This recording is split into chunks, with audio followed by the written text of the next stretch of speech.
Hi friends, आज आम पढ़ा मोगल साम्राज्यर प्रतिष्ठाता बाबर विषय। से बहुत सारा युद्ध करिसेंती। से एते शक्तिशाली थे जे से गोटे पर गोटे युद्ध कर चली।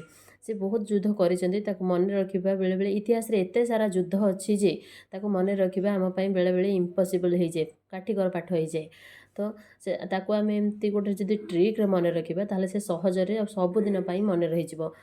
तो आज चलतु आम मोगल साम्राज्यर प्रतिष्ठाता बाबर युद्ध गुड़ी को गोटे ट्रिक पकईकि मन रखा।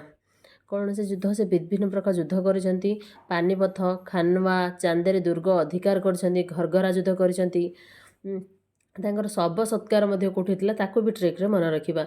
बाबर बाटर जाऊ जाऊ एक स्थान रे रही सेठारे पानी पी सारी खाना खाई चा पी घर को गले। केवल एतिकी ही मन रखिबार अछि जे बाबर बाटरे जाऊ जाऊ एक स्थान रे रही सेठारे पानी पी सारी खाना खाई चा पी घर को गले। पानी पीले माने पानी सहित पानीपथ युद्ध, पानी पीले पानीपथ युद्ध। कहा सहित करिसेंती पानीपथ युद्ध? बाबर कहा सहित कले ना इब्राहिम लोदी सहित। बाबर तो बाबर जेहेतु युद्ध सबुठे बाबर कमन रहिबे, किंतु से कहा सहित युद्ध करथिले तांको मन रखिबार अछि। पानी पीले पानीपथ युद्ध कहा सहित? इब्राहिम लोदी सहित।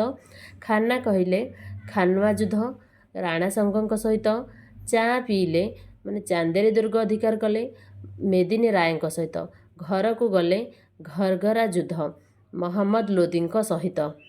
सिक्वेन्स मन रखिए 1526 रे पानीपथ, 1527 रे खानवा, 1528 रे चांदेरी दुर्ग अधिकार, 1529 रे घरघरा युद्ध।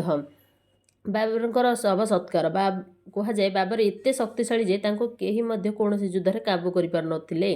से काबू वर्ड रू मन रखिबा काबेले तांकर शव सत्कार होइथिला।